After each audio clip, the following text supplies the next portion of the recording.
Hello दोस्तों, तो आज हम लोग देखेंगे अध्याय 2 संज्ञा प्रकरण। संज्ञा व्यवहारिक सुविधा के लिए प्रत्येक व्यक्ति या पदार्थ को किसी न किसी नाम से बोला जाता है। इसी नाम को संज्ञा कहते हैं। जैसे राम, श्याम, गीता, सीता। संयोग संज्ञा क्या होती है? स्वरों से अव्यवहित हल की संयोग संज्ञा होती है, अर्थात दो या दो से अधिक हल वर्णों के बीच में अच का न होना संयोग संज्ञा कहलाता है।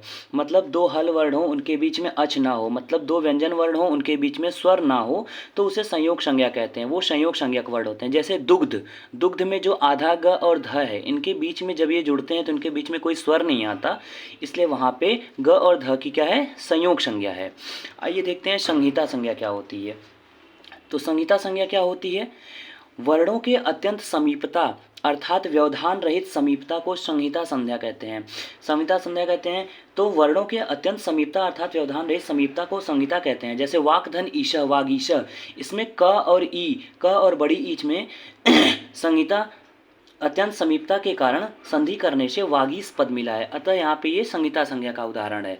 वागीश, लोप क्या होता है? शब्दों का न दिखाई देना। लोप का मतलब होता है न दिखाई देना, अर्थात पहले रहने वाले का बाद में नहीं दिखाई देना, न ही सुनाई देना आदर्श है, उसकी लोप संज्ञा होती है। इत संज्ञा, अदर्शनम लोप। माहेश्वर सूत्र के अंत में जो व्यंजन हैं उनका नाम इत है। इन इतों को अनुबंध भी कहा जाता है। जिनका नाम इत है उसका लोप हो जाता है। वृद्धि संज्ञा, वृद्धिरादैच इसका सूत्र है। यह सूत्र वृद्धि संज्ञा करने वाला सूत्र है। यह सूत्र वृद्धि संज्ञक वर्ण के बारे में बताता है। जैसे आ, ए, औ, ये वृद्धि संज्ञक वर्ण है। आइए देखते हैं गुण संज्ञा। गुण संज्ञा या आद्गुण इसका सूत्र होता है। यह सूत्र गुण संज्ञा करने वाला सूत्र है। यह सूत्र गुण संज्ञक वर्णों को बताता है। जैसे छोटा अ, ए और ओ, अ, ए, ओ, ये गुण संज्ञक वर्ण कहलाते हैं। ये पूछा जाता है, याद कर लीजिए। प्रत्याहार, आदि और अंत या अंतिम वर्ण के साथ उच्चारित मध्यम स्वर अपना बोध होना, ये स्वयं प्रत्याहार संज्ञा होती है। अर्थात अंतिम इति संज्ञक वर्ण के साथ आदि अर्थात प्रथम अक्षर का उच्चारण होना ही प्रत्याहार कहलाता है। आइए देखते हैं सवर्ण संज्ञा क्या होती है।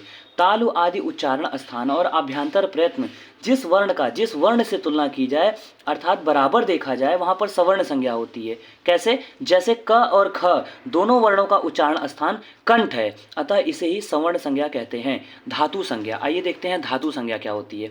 क्रिया का बोध कराने वाले धातुओं को धातु संज्ञा कहते हैं। क्रियावाचक भू आदि धातु संज्ञक हैं, अर्थात किसी भी कार्य को करने को धातु कहते हैं। जैसे गच्छति, पश्यति, लिखति। गच्छति मतलब जाता है, पश्यति मतलब देखता है, लिखति मतलब लिखता है। उपसर्ग क्या होता है? उपसर्ग हमारे में 22 होते हैं, हमें 22 पढ़ने हैं। प्र, परा, अप, सम, अनु, अव, निस, निर, दुस, दुर, वी, आंग, नि, अपि, अधि, अति, सु, उत, अभि, प्रति, परि, उप। उपसर्ग 22 होते हैं। उपधा क्या होता है? कभी कभी एक नंबर में ये भी पूछता है, किसी शब्द के अंतिम वर्ण से पूर्व वर्ण को उपधा कहते हैं। देखिए, जैसे महत में अंतिम वर्ण त है, महत में अंतिम वर्ण त है, इसके पहले पूर्ववर्ती ह है। ह में विद्यमान अ की उपधा संज्ञा होती है। आइए देखते हैं आदेश। ये आदेश संज्ञा क्या होती है?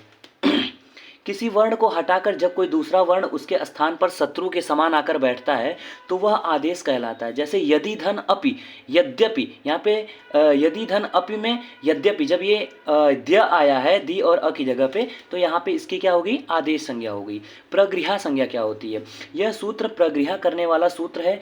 ईत, ऊत अर्थात इकारांत, उकारांत, बड़ी ई, बड़ा ऊ द्विवचन की प्रगृहा संज्ञा होती है। जैसे हरि एतौ, हरि मतलब विष्णु, एतौ मतलब ब्रह्मा विष्णु दोनों। उपसर्ग क्या होते हैं? ये उपसर्ग के बारे में भी थोड़ा सा देख लेते हैं।